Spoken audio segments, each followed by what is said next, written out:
Hello दोस्तों, नमस्कार। स्वागत है आपका हमारे चैनल यूट्यूब स्टडी विद अनंत पर। तो आज की वीडियो में हम बात करने वाले हैं हिंदी 10वीं कक्षा का जो चैप्टर का नाम है सर्टिफिकेट चैप्टर परंपरा का मूल्यांकन। तो इस चैप्टर में हम देखेंगे सब्जेक्टिव और ऑब्जेक्टिव दोनों देखेंगे, जो कि 2026 में जो बिहार बोर्ड एग्जाम होने वाले हैं उसमें इस अध्याय चैप्टर से 100% क्वेश्चन आंसर आने का संभावना है। तो आप लोग वीडियो को देखना ना भूले और वीडियो को अंत तक जरूर रहिए। लाइक सब्सक्राइब करना भी ना भूलें। तो चलते हैं चलते क्लास शुरू करते हैं कि आज की क्लास में क्या है।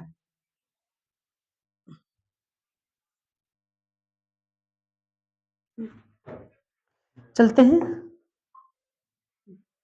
तो क्वेश्चन लिखा गया है कि परंपरा का मूल्यांकन किसकी कृति है। ये परंपरा का मूल्यांकन किसकी कृति है, इसका आंसर कौन सा होगा आपको बताइए। तो ऑप्शन नंबर एक दिया गया है रामविलास शर्मा, ऑप्शन बी दिया गया Ramdhari Singh Dinkar, option number C दिया गया Ashok Vajpeyi, option number D दिया गया अजंता मिश्र। ये चारों में से कौन सा आंसर होगा आप लोग कमेंट करके बताइए। तो इसका आंसर हो जाएगा ऑप्शन में, इसका हो जाएगा आंसर हो जाएगा ए, यानी रामविलास शर्मा जी इस परंपरा मूल्यांकन के कीर्ति हैं। चलते हैं आगे क्वेश्चन कि प्रगतिशील आलोचना का विकास होता है।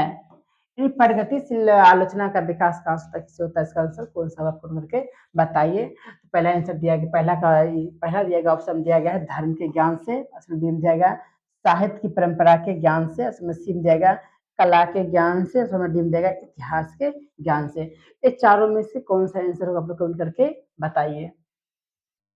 तो इसका आंसर हो जाएगा ऑप्शन नंबर हो जाएगा बी हो जाएगा कि साहित्य की परंपरा के ज्ञान से क्या है आलोचना प्रगतिशील आलोचना की विकास होता है। चलते हैं कि परंपरा का मूल्यांकन पाठ के रचनाकार कौन है। यानी परंपरा का मूल्यांकन पाठ के लेखक कौन है, तो इसमें इस परंपरा मूल्यांकन पर बात के लेखक किसने लिखे हैं उनका नाम बताना है। इन चारों में से कौन सा होगा आप लोग करके बताइए। तो सब इसका ऑप्शन नंबर दिया गया अजंता मिश्र, ऑप्शन बी दिया गया है रविंद्रनाथ टैगोर, ऑप्शन सी दिया गया है रामविलास शर्मा, ऑप्शन डी दिया गया है गुणाकर मूल्य। तो चारों में से कौन सा आंसर होगा आप लोग कमेंट करके बताइए। इसका आंसर हो जाएगा ऑप्शन हो जाएगा सी हो जाएगा कि रामविलास शर्मा जी हैं जो परंपरा मूल्यांकन पाठ के रचनाकार हैं।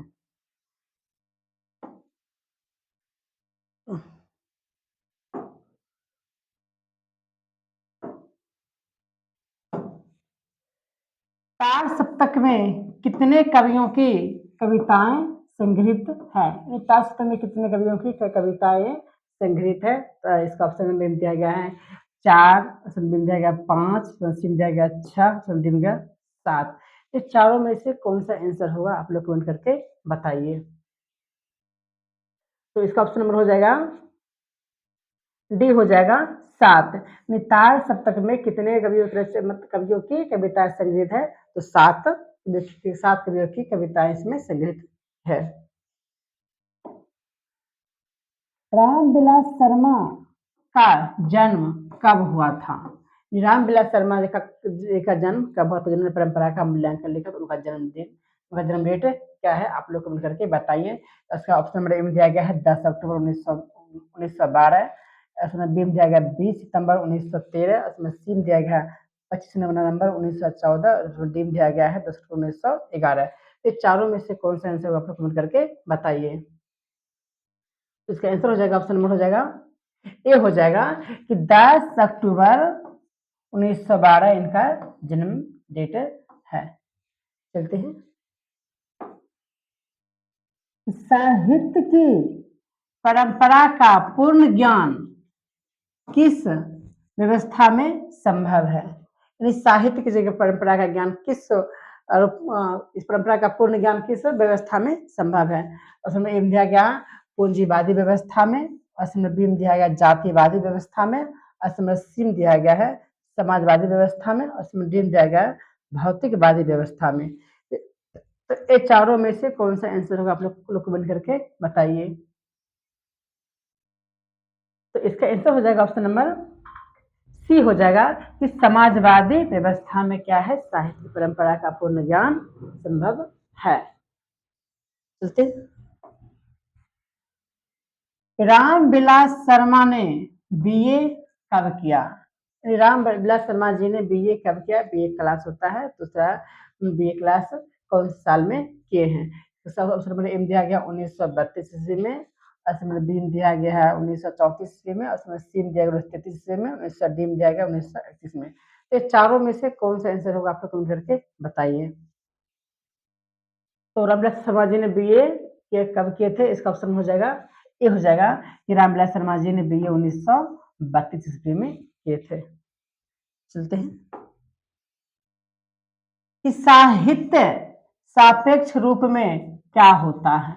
साहित्य साहित्य सापेक्ष रूप में क्या होता है? ये तो इसका ऑप्शन दिया गया है, पराधीन होता है या जड़ होता है या परतंत्र होता है या स्वाधीन होता है। ये चारों में से कौन सा आंसर होगा, आप लोग कमेंट करके बताइए।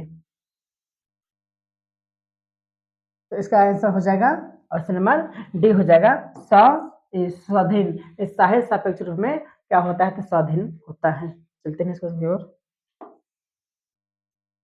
वायरन किस भाषा के कवि हैं? वायरन किस भाषा के कवि है? इसका ऑप्शन में देखा कि हिंदी भाषा या संस्कृत भाषा, ऑप्शन नंबर सी में अंग्रेजी भाषा, ऑप्शन नंबर डी में फ्रेंच फ्रेंच। इस चारों में से कौन सा आंसर आप कमेंट करके बताइए। तो इसका आंसर हो जाएगा, ऑप्शन नंबर हो जाएगा, ये हो जाएगा कि बायरन अंग्रेजी भाषा के कवि हैं। चलते हैं इसको। साहित्य में विकास प्रक्रिया किस तरह संपन्न होती है? इस साहित्य में विकास प्रक्रिया किस तरह संपन्न होती है? तो इसका आंसर में दिया गया है कि समाज की तरह, बी में जंगल की तरह, सी में शहर की तरह, डी में परिवार की तरह। तो साहित्य में विकास प्रक्रिया किस तरह संपन्न होती है? तो इसका आंसर कौन सा आपको करके बताइए।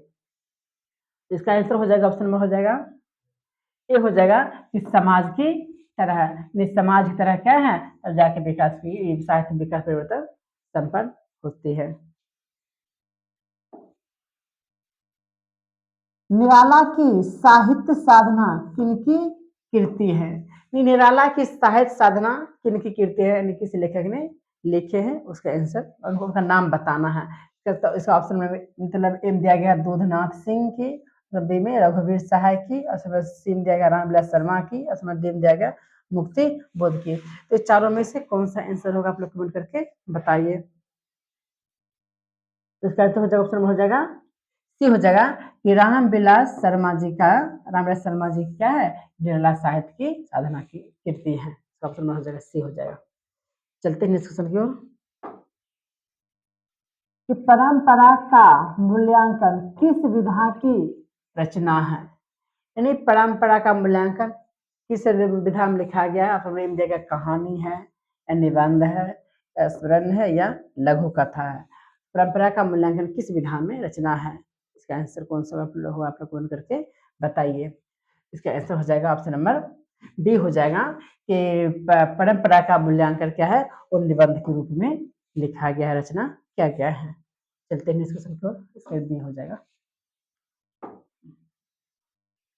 कि निराला की साहित्य साधना कितने खंडों में रचित है? वहां तक किसने मतलब कौन सी निबंध लिखा गया, किसमें उसका कितने खंड में इसका रचित क्या क्या है?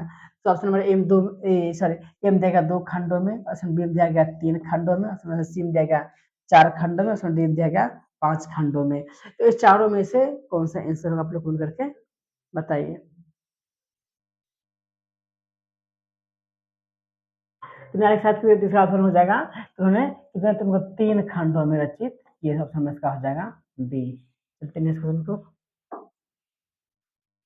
रामविलास शर्मा किस संस्थान के निदेशक बने? रामविलास शर्मा जी ने किस संस्था के निदेशक बने? ऑप्शन ए दिया गया है कि के एम हिंदी संस्थान के, ऑप्शन बी में जे एम हिंदी संस्थान, ऑप्शन सी में हिंदी साहित्य अकादमी में, ऑप्शन डी में राष्ट्रभाषा परिषद में। इस चारों में से कौन से आंसर का कमेंट करके बताइए कि रामविलास शर्मा जी ने किस संस्था के निदेशक बने। तो इसका आंसर हो जाएगा, ऑप्शन में हो जाएगा, ये हो जाएगा कि ये हो जाएगा KM हिंदी संस्थान के उन्होंने निदेशक बने। चलते हैं।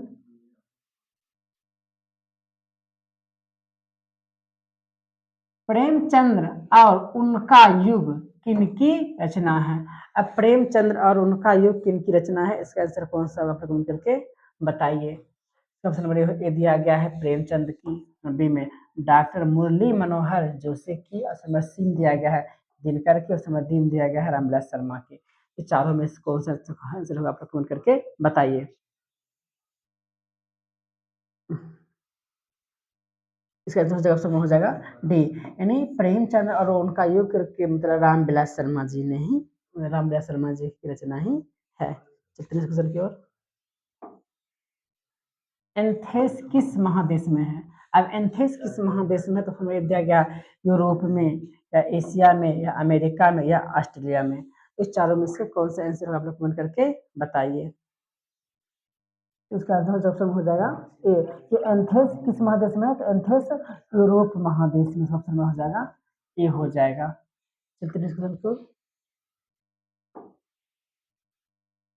लैटिन कवि कौन है?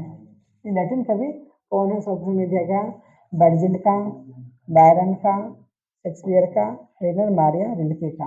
लैटिन कवि कौन है, इसका आप लोग इसका आप लोग आंसर कौन सा आप लोग बताइए।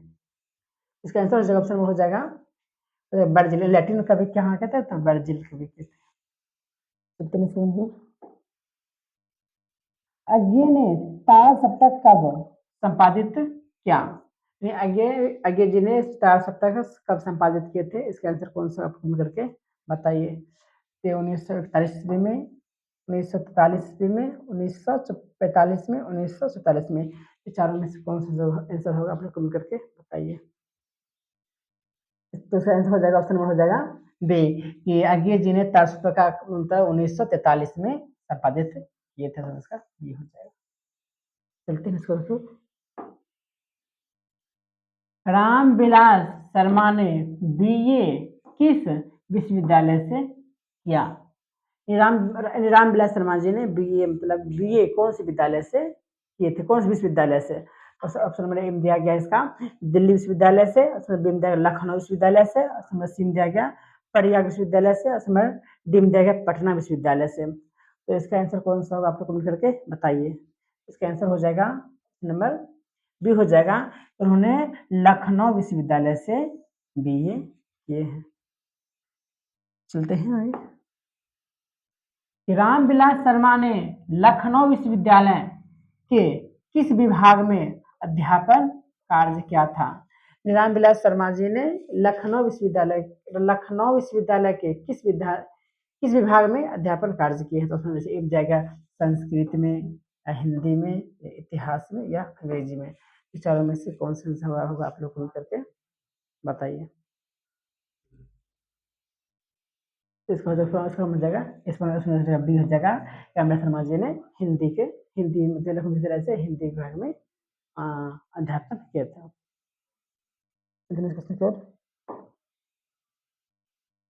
निराला की साहित्य साधना के रचनाकार कौन है? रचनाकार है निराला की साहित्य साधना के रचनाकार कौन है, तो इसका आंसर बताइए। ऑप्शन में दिया गया रामधारी सिंह दिनकर के, ऑप्शन नंबर बी में टिप्पू सहाय के, सी में अशोक वाजपेयी के, ऑप्शन डी में रामविलास शर्मा के।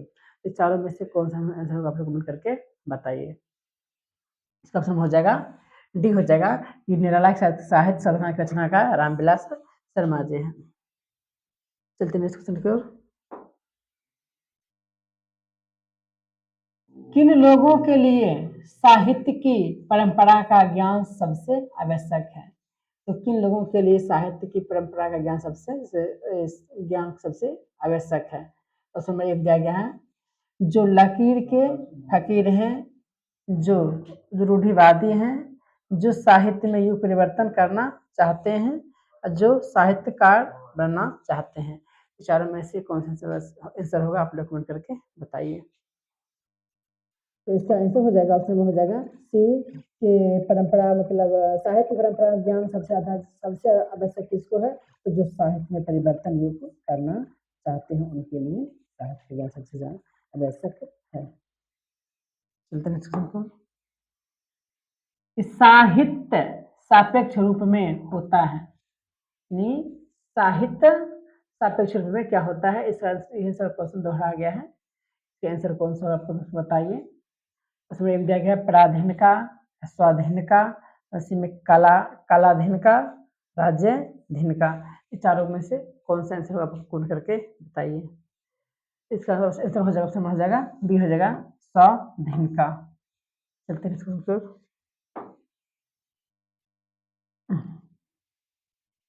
साहित्य के निर्माण में किनकी भूमिका या भूमिका किनकी भूमिका दियांक है।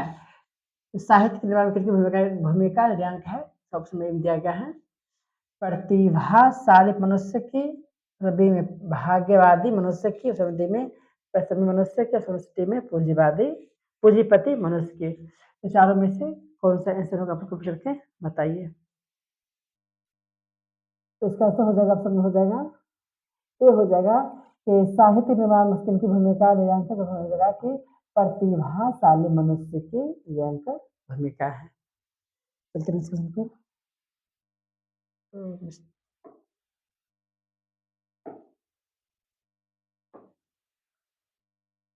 अविधन का शाब्दिक अर्थ है, अविधन शब्द का शाब्दिक अर्थ क्या होता है। उसमें दिया गया खंडित करना, उसमें बी में अटूट, उसमें सी में प्रवाहित, उसमें डी में ठहराव। ये चारों में से कौन सा आंसर होगा आप लोग खोल करके बताइए कि अविधन शब्द का अर्थ शाब्दिक अर्थ क्या है। इसका अर्थ हो जाएगा, ऑप्शन हो जाएगा बी हो जाएगा कि सॉरी मतलब अविधन शब्द का शाब्दिक अर्थ है अटूट। चलते नेक्स्ट क्वेश्चन की ओर। आदिम का अर्थ है, आदिम शब्द का अर्थ क्या होगा। ऑप्शन में दिया गया कि आदमी, ऑप्शन बी में अति प्राचीन, ऑप्शन डी में, ऑप्शन सी में प्राचीन, ऑप्शन डी में वन मानुष। ये चारों में से कौन सा आंसर होगा आप लोग कमेंट करके बताइए। तो आदिम शब्द का आदिम का अर्थ हो जाएगा, ऑप्शन में इसका हो जाएगा बी हो जाएगा कि अति प्राचीन शब्द को है। आदिम शब्द का आदिम का अर्थ होगा अति प्राचीन है। इसके आंसर ऑप्शन में हो जाएगा बी हो जाएगा। चलते हैं क्वेश्चन की ओर।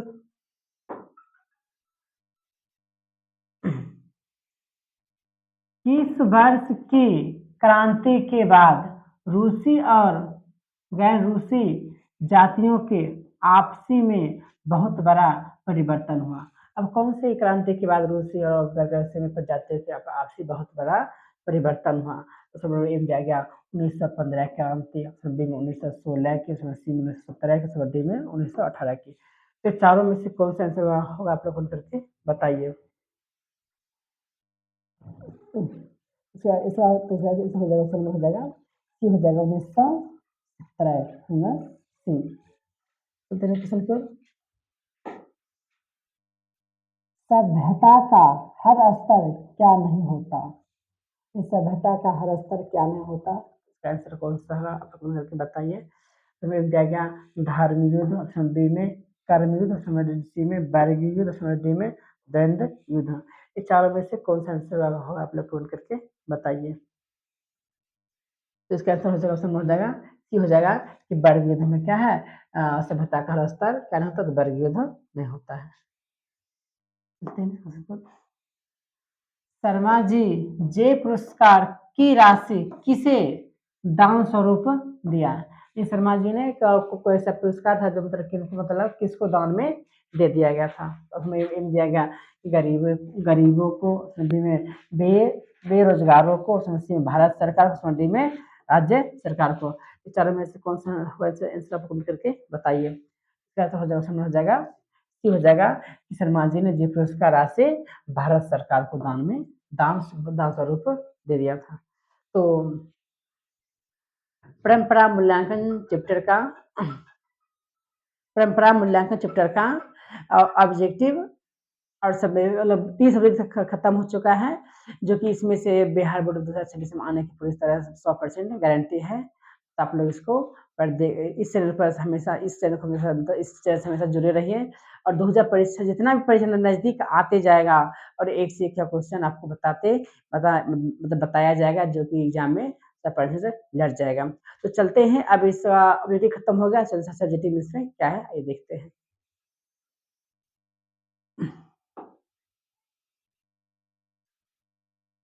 कि परंपरा का ज्ञान किनके लिए सबसे ज्यादा आवश्यक है और क्यों? ये परंपरा का ज्ञान किनके लिए सबसे ज्यादा आवश्यक है, अगर है भी तो क्यों? आइए बता। तो इसका आंसर हो जाएगा, आंसर दिया गया है कि जो लोग साहित्य में युग परिवर्तन करना चाहते हैं, क्रांतिकारी साहित्य रचना चाहते हैं, उनके लिए साहित्य की परंपरा का ज्ञान आवश्यक है। जो लोग साहित्य में परिवर्तन करना चाहते हैं और क्रांतिकारी साहित्य रचना चाहते हैं, उनके लिए परंपरा का मूल्यांकन क्या है, आवश्यक है, आवश्यक है।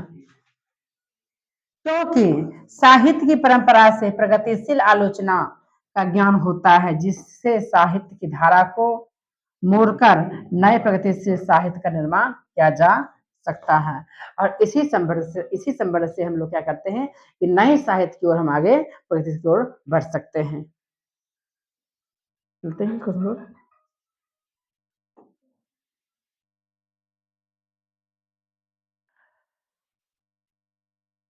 जातीय अस्मिता का लेखक किस प्रसंग में उल्लेख करता है और उसका क्या महत्व बताता है? जातीय अस्मिता का उल्लेख लेखक किस प्रसंग में उल्लेख करता है और वो और उसका क्या महत्व बताते हैं? इसका जानते हैं सर? तो साहित्य के विकास में जातियों की भूमिका विशेष होती है। जन समुदाय जब एक व्यवस्था से दूसरी व्यवस्था में प्रवेश करते हैं, तब उनकी अस्मिता नष्ट नहीं हो जाती। मानव समाज बदलता है और अपनी पुरानी अस्मिता कायम रखता है। जो तत्व मानव समुदाय को एक जाति के स्वरूप में संगठित करते हैं, उनमें इतिहास और सांस्कृतिक परंपरा के आधार पर निर्मित यह अस्मिता का ज्ञान अत्यंत महत्वपूर्ण है।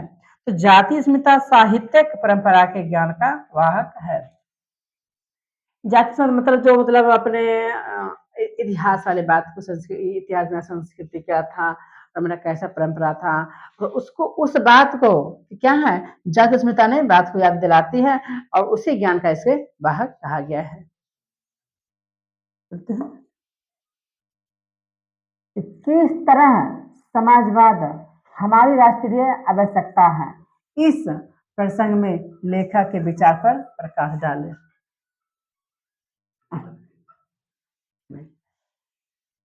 तो किस मतलब समाज में मतलब हमारी राष्ट्रीय आवश्यकता है, अगर है भी तो इसके प्रसंग में लेखक के विचार प्रकाश डाले। तो लेखक तो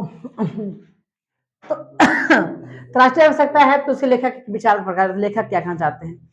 कैसे दिया गया है? लेखक के अनुसार पूंजीवादी व्यवस्था में शक्ति का अपव्यय होता है। लेखक के अनुसार पूंजीवादी में क्या जी शक्ति का अपव्यय होता है। देश के साधनों का सबसे अच्छा उपयोग समाजवादी व्यवस्था में ही संभव है। देश के साधन, देश को चलाने में क्या है, मनुष्य नहीं, हाँ, अच्छा समाज की आवश्यकता पड़ती है। अनेक छोटे बड़े राष्ट्र समाजवादी व्यवस्था कायम करने के बाद पहले की अपेक्षा अधिक शक्तिशाली हो गए। भारत की राष्ट्रीय क्षमता का पूर्ण विकास समाजवादी व्यवस्था में ही है। भारत जो भी मतलब राष्ट्रीय क्षमता जब जहां मतलब एकत्रित होगा तो वो क्या है, वो देश या जो वो समाज वैसे आगे बढ़ेगा। एक में वास्तव में समाजवाद हमारी राष्ट्रीय आवश्यकता है और वास्तव में क्या है, समाज राष्ट्र के लिए हित है और समाज जब एकत्रित रहेगा तो देश भी तरक्की करेगी। परंपरा के मूल्यांकन में साहित्य के वर्गीय आधार का विवेक लेखक क्यों महत्वपूर्ण मानता है? परंपरा के मूल्यांकन साहित्य विवेक वर्गीय आधार विवेक को क्यों महत्वपूर्ण मानता है? तो लेखक के अनुसार परंपरा के मूल्यांकन में साहित्य के वर्गीय आधार का ज्ञान महत्वपूर्ण है। इसका मूल्यांकन करते हुए सबसे पहले हम उस साहित्य का मूल्य निर्धारित करते हैं जो शोषक वर्गों के विरुद्ध जनता के हितों को प्रतिबिंबित करता है। इसके साथ हम उस साहित्य पर ध्यान देते हैं जिसकी रचना का आधार शोषित जनता का श्रम है। नहीं, इस पर मतलब शोषित बात लोगों पर शोषण किया गया, उस बात पर भी इस साहित्य में चर्चा किया गया है, उस पर भी लोगों को ध्यान देना जरूरी है।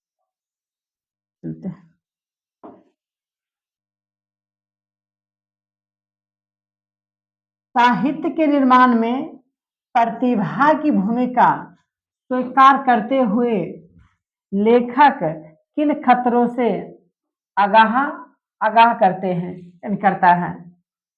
आइए, लेखक साहित्य के निर्माण में प्रतिभाशाली मनुष्य की भूमिका न्यायिक मानता है, लेकिन उन्होंने इस संबंध में सावधान किया है कि ये मनुष्य जो करते हैं वह सब अच्छा ही होता है। यह आवश्यक नहीं कि उनके श्रेष्ठ रचना में दोष ही नहीं हो सकते। ऐसी कोई बात नहीं। उनके कृतित्व को दोष मुक्त मान लेना साहित्य के विकास में खतरनाक सिद्ध हो सकता है। प्रतिभाशाली मनुष्य की अद्वितीय उपलब्धियों के बाद कुछ नया और उल्लेखनीय करने की गुंजाइश बनी रहती है। जो साहित्य परिवर्तन लाता है और जो तरह इस साहित्य विकास को चाहते हैं तो उनके ऊपर क्या है, खतरनाक सिद्ध हो सकते हैं। उनके बहुत सी रुकावट आते रहते हैं, तब पर भी उस रुकावट को टालते हुए उन्होंने आगे बढ़ने की संभावना को व्यक्त करते रहते हैं। चलते हैं को साहित्य का कौन सा पक्ष अपेक्षाकृत अस्थायी होता है, इस संबंध में लेखक की क्या राय है। इस साहित्य का वैसा कौन सा पक्ष इसमें लेखक का अस्थायी होता है, इस संबंध में लेखक की अस्थायी क्या है। साहित्य मनुष्य के संपूर्ण जीवन से समृद्ध है। आर्थिक जीवन के अलावा मनुष्य एक प्राणी के रूप में भी अपना जीवन बिताता है। साहित्य मनुष्य संपूर्ण जीवन से क्या है कि आर्थिक वाला मनुष्य भी एक प्राणी के रूप में जीवन बिता रहा है। साहित्य जैसे कि ऐसा नहीं है कि आर्थिक जीवन, उसमें मनुष्य कभी कुछ कार्य करे या ना करे, जीवन यापन उनको जीवन जीने की मतलब तो जीवन तो रुक नहीं सकती है। साहित्य में उसकी बहुत सी आदिम भावनाएं प्रतिफलित होती है जो उसे प्राणी मात्र से जोड़ती है। इस बात को बार बार कहने में कोई हानि नहीं है कि साहित्य विचारधारा मात्र नहीं है,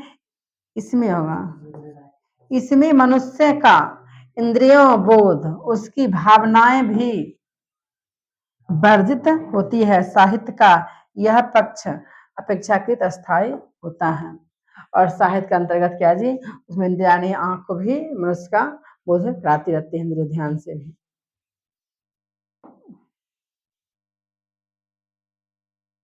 बहुजातीय राष्ट्र की हैसियत से कोई भी देश भारत का मुकाबला क्यों नहीं कर सकता।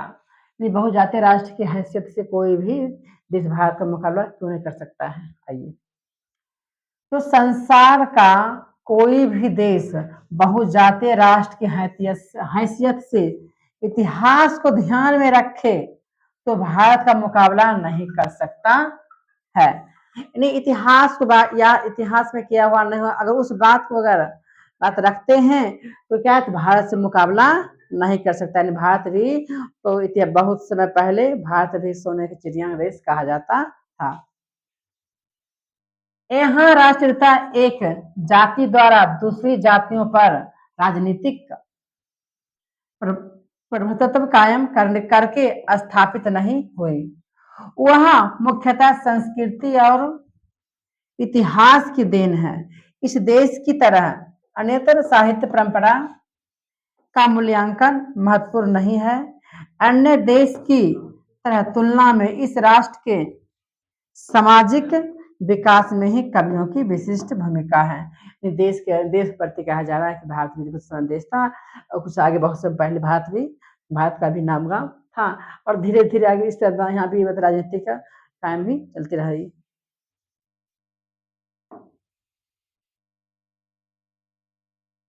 राजनीतिक मूल्यों से साहित्य के मूल्य अधिक स्थायी कैसे होते हैं? राजनीतिक मूल्य से साहित्य के मूल्य के अधिक स्थायी कैसे, दोनों में अंतर क्या है? तो लेखक कहते हैं कि साहित्य के मूल्य राजनीतिक मूल्यों की अपेक्षा अधिक स्थायी है। इसकी पुष्टि में अंग्रेज कवि टेनिसन द्वारा लैटिन कवि वर्जिल पर रचित उस कविता की चर्चा करते हैं जिसमें कहा गया है कि रोमन साम्राज्य का वैभव समाप्त हो गया, पर वर्जिल के काव्य सागर की ध्वनि तरंगे हमें आज सुनाई देती है और हृदय को आनंद विहल कर देती है। एक जो कविता लिख गए, जिस व्यक्ति के बारे में कुछ इतिहास लिखा गया है, तो उसका मतलब उन्हीं का जो लिख गया, इतिहास में लिख गया, प्रचार प्रसार हो गया, तो उसको इतना जल्दी भुला नहीं सकते हैं। और जब हम ये लोग ये सब बात करते हैं राजनीति का या साहित्य में, तो अवश्य जो भी कुछ लिखे तो उनका अवश्य ही कुछ लाइन मेरे माइंड में याद उस बात को आ जाते हैं। चलते हैं। तो भारत की बहुजातीय मुख्यतः संस्कृति और इतिहास की देन है कैसे? अब क्वेश्चन कहा जा रहा है कि भारत की बहुजातीय मुख्यतः है संस्कृत और इतिहास की देन। अब इतिहास को भी लिया, दोनों को यहाँ पे प्रेजेंट किया गया है। तो भारतीय सामाजिक विकास में व्यास और वाल्मीकि जैसे कवियों की विशेष भूमिका रही है। महाभारत और रामायण भारतीय साहित्य की एकता स्थापित करती है। इस देश के कवियों ने अनेक जाति की अस्मिता के सहारे यहाँ की संस्कृति का निर्माण किया है। भारत में विभिन्न जातियों का मिला जुला इतिहास रहा है। समझदार के स्थापित करना सिखाया है। यही भाव राष्ट्रीयता की जड़ को मजबूत क्या है। भारत में संस्कृति इतिहास में जो भी महाभारत रामायण सभी लिया गया है, यहाँ स्थापित इस रामायण और महाभारत संस्कृति की एकता स्थापित करती है। दोनों रामायण में भी महाभारत में दोनों क्या किया गया, दोनों में क्या है, एक बात कर रखा गया। रामायण में भी सेम है कि बात सॉरी, तो रामायण में भी मतलब बात पे मतलब झगड़ा हुआ था और महाभारत में भी दोनों में सेम थोड़ा बात के लिए थोड़ा विवाद बढ़ गया था। तो उसको भारत साहित्य मतलब उससे क्या एकता का स्थापित करती है। और उसी तो देश का अंतर्गत किया गया था, उसमें अनेक कवि थे। महाभारत रामायण में क्या मतलब संस्कृति के बात से चला गया था। भारत में क्या था, एक से एक ऐसे कवि थे जो मतलब रामायण के बारे में संस्कृति को आगे बढ़ाने की बात हमेशा करते रहे। और यहाँ पर भारत में विभिन्न जातियों के धर्म है और लोग सब मिलजुल कर रहते हैं, कोई किसी भेदभाव नहीं करते हैं। और इतिहास इसका गवाह है। और इतिहास से ये आज नहीं, ये बहुत समय पहले से भारत में ऐसा कार्य, ऐसा मिलजुल मतलब ऐसा धर्म को लेकर चलाया जा रहा है कि कोई किसी धर्म के विरोध नहीं करेंगे और सब आपस में भाई जो भी है बन के भाई बंद मिलकर रहना है। और यही भारत चाहते हैं और यही क्या, और इसी बात से भारत जो भी राष्ट्र का इसी से मजबूत होता है, कोई चीज से भेदभाव नहीं करेगा तब। तो चलिए, तो परंपरा चैप्टर का भाई परंपरा का मूल्यांकन चैप्टर का ऑब्जेक्टिव और सब्जेक्टिव दोनों खत्म हुआ है। तो आप लोग इसको देखना ना भूले और लाइक सब्सक्राइब करते रहिए। तो चलते हैं अब नेक्स्ट वीडियो में, कल हम मिलते हैं। जय हिंद, जय भारत।